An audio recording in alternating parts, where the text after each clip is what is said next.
types of kidney disease. Suni Lee. Gold medals, Olympic glory, a national hero. That's the image most people know of Suni Lee. But behind that victory, behind the bright lights of Tokyo, was a story of pressure, illness, uncertainty, and an unthinkable setback that nearly cost her entire career. Suni Lee went from Olympic champion to fighting for her health and her identity. And now she's battling for one more shot, one more Olympic moment. This is the untold comeback story of Suni Lee, the triumph, the breakdown, and the fight to rise again. The beginning, a quiet start to an impossible dream. Suni Lee was born on March 9, 2003, in St. Paul, Minnesota. She grew up in a tight-knit Hmong family.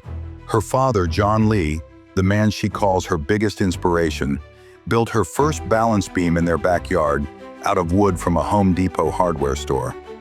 Suni Lee wasn't just driven by talent. She was motivated by family, sacrifice, and community. Training wasn't easy.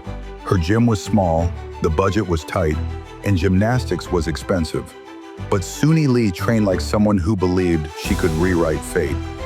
Even as a child, she showed extraordinary composure, calm, precise, fearless. The ascent, national recognition, and rising stakes. By her early teens, Suni Lee was on the radar of USA Gymnastics. Her bars routine, packed with difficulty, rhythm, and technique, became world-class shockingly early.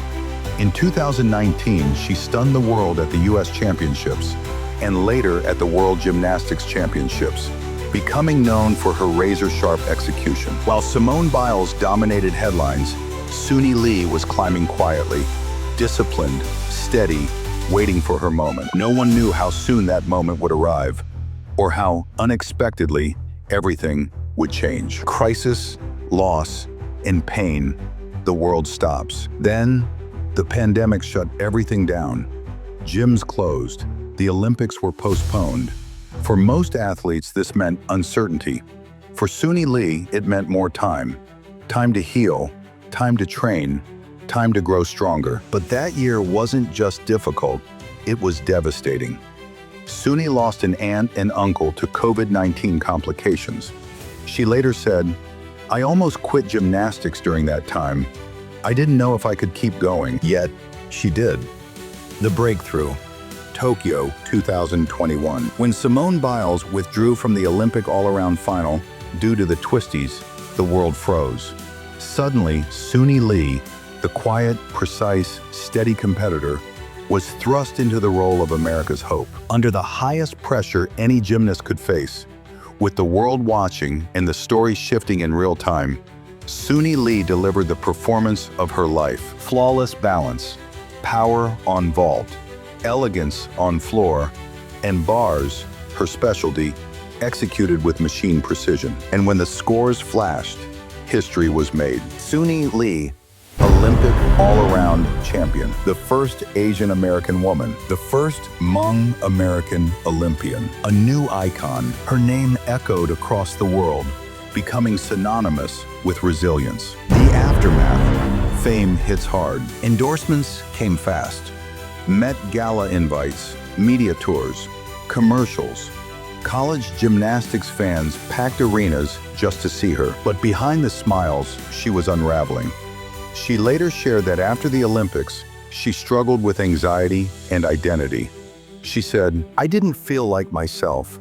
I felt like I had to be perfect all the time." She was no longer just Suni Lee. She was Suni Lee, Olympic champion. And carrying that title felt heavy. The health battle, the collapse. In early 2023, everything changed again, not because of pressure, but because of her body. During practice at Auburn University, Suni Lee began experiencing strange symptoms: swelling, numbness, shortness of breath, unexplained weight fluctuation, and severe fatigue. Doctors ran tests.